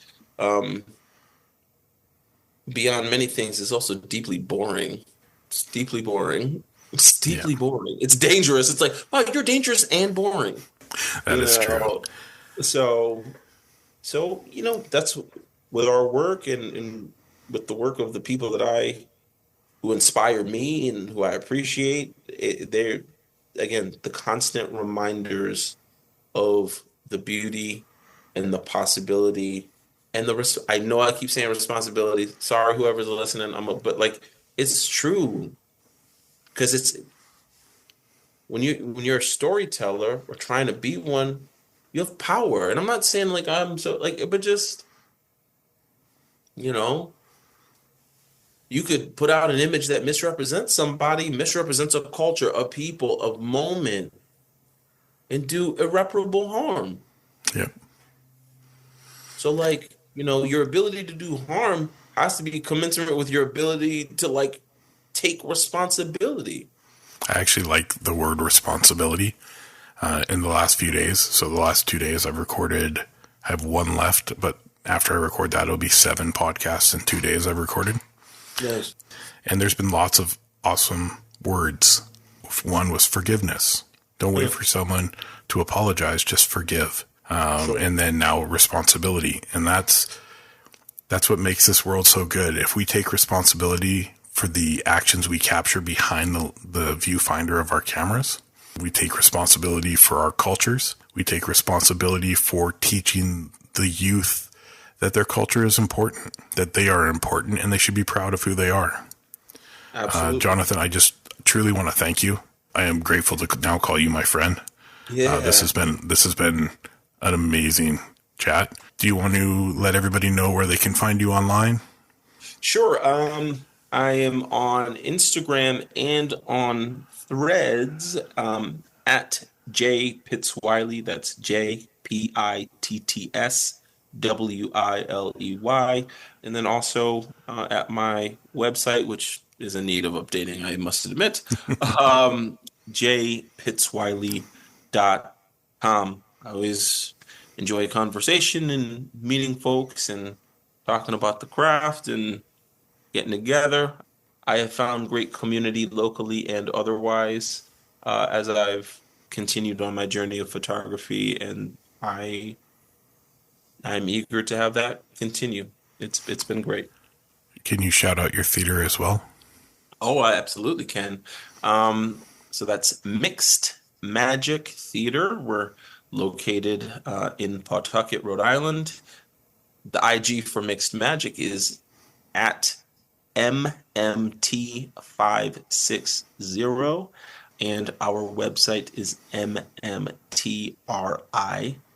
Got some pretty cool programming coming up, and we're gearing up for our summer session. And then again, next year is the 25th anniversary season, so we're very excited about the magic we will be making out there in Pawtucket. That's amazing, man. Again, thank you for your time. It's been a great conversation, and I look forward to touching base on future projects. Absolutely. And let's keep in touch for sure. Let's make some plans to work on some stuff for the youth. I'm trying to do an East Coast get together. I have this ungodly love for New York City, and I've never been. So there's something about it. I've never been. Well, I ain't too far, so you got to let me know. I ain't too far. You got to let me know. So I'm trying to get into New York. I don't know what it's, since I was a little kid, man, New York has held my heart, and nobody could figure out why, but I'm going to hit there probably not in the summer because I hear it gets hot. It does. And it's smelly. It can get hot and smelly. Yeah, so I will definitely let you know when I'm headed to the East Coast because, I'd love to meet up in person and do some work. And I'll let you know how this project goes. I'm going to keep approaching this company that makes this camera and try to convince them that it is a positive thing that they would be a part of. So it's a wonderful positive thing. Well, you keep me in the loop on that. And again, thank you so much for the invitation to my chat pleasure for a little bit. And, I look forward to more adventures with you. I'm just going to run with it. I was worried about being 45 minutes to an hour. And then I did a podcast with Ryan HK out of Calgary, Alberta. He's a master of lighting. He's incredible work. And we went 2 hours edited down to an hour 46. There we go. And I just told him I'm running the whole thing. Right. And you're like, doing it. And it's because it's telling your story and your journey. And who am I to cut it off? Who am I to decide when people need to stop hearing it? So that's what I'm headed for. It's all about positive and building a space. And if you have any other artists that you work closely with that would like a platform, all they have to do is reach out to me.